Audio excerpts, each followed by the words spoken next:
सरनाम और उसके भेद। आज का हमारा टॉपिक क्या है? सरनाम और उसके भेद।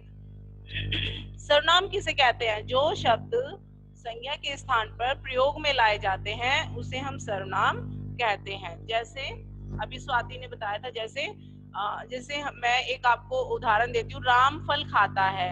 हम राम एक संज्ञा शब्द है, उसकी जगह हम उसके स्थान पर हम प्रयोग कर सकते हैं वह फल खाता है। ठीक है। सरनाम के भेद।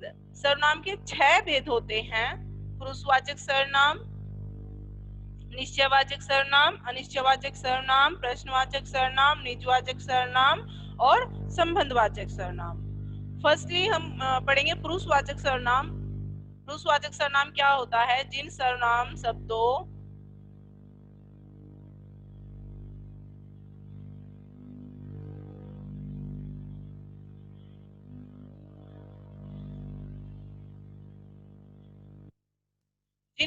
शब्दों का प्रयोग बोलने वाला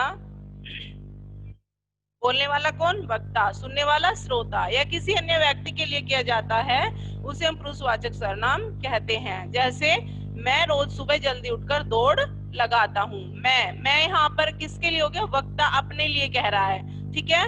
उन्हें नौका विहार के लिए जाना है। उन्हें, ना वक्ता अपने लिए कह रहा है ना श्रोता के लिए कह रहा है, किसी तीसरे के लिए कह रहा है। तो यहाँ पर अन्य पुरुषवाचक सरनाम हुआ। उन्हें कौन सा सरनाम हुआ?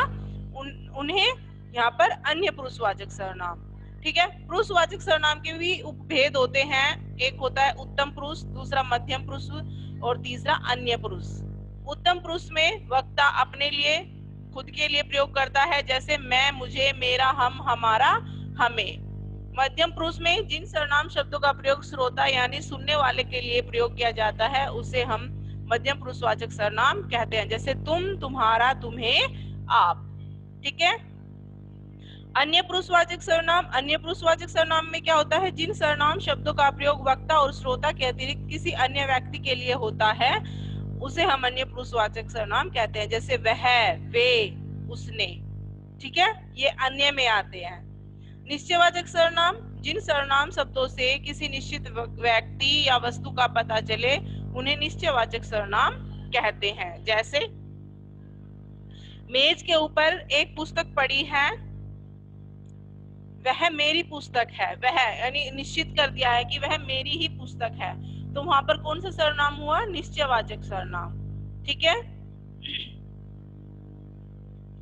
उसके बाद अनिश्चयवाचक, जिसमें किसी भी निश्चित व्यक्ति वस्तु का निश्चित बोध नहीं होता है उन्हें हम अनिश्चयवाचक सरनाम कहते हैं। जैसे दरवाजे के बाहर कोई खड़ा है। कोई, हमें पता नहीं है, निश्चित नहीं है कौन है, तो ये किस में आएगा? अनिश्चयवाचक में, कि हमें निश्चित नहीं है। ठीक है। उसके बाद दूध में कुछ गिरा है। कुछ गिरा है, हमें नहीं पता है, हम निश्चित नहीं है, श्योर नहीं है उस चीज के लिए कि उसमें क्या गिरा है। ठीक है। फिर आता है आपका प्रश्नवाचक सरनाम। प्रश्नवाचक सरनाम में क्या होता है?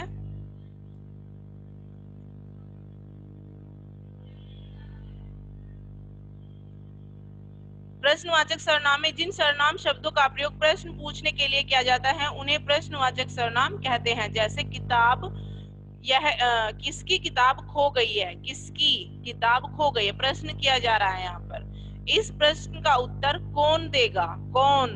कौन देगा? प्रश्न किया जा रहा है यहाँ पर। तुम किसे पत्र लिख रहे हो? किसे, यहाँ पर भी प्रश्न किया जा रहा है, तो ये किस में आएंगे? प्रश्नवाचक सरनाम में। ठीक है। संबंधवाचक सरनाम। संबंधवाचक सरनाम क्या होते हैं? जिन सरनाम शब्दों का प्रयोग वाक्यों में आए संज्ञा सरनाम शब्दों के बीच संबंध बताने के लिए किया जाता है उन्हें संबंधवाचक सरनाम कहते हैं। जैसे जैसी करनी वैसी भरनी, अर्थात दोनों में संबंध है कि जैसा करोगे वैसा भरोगे, दोनों के बीच संबंध है।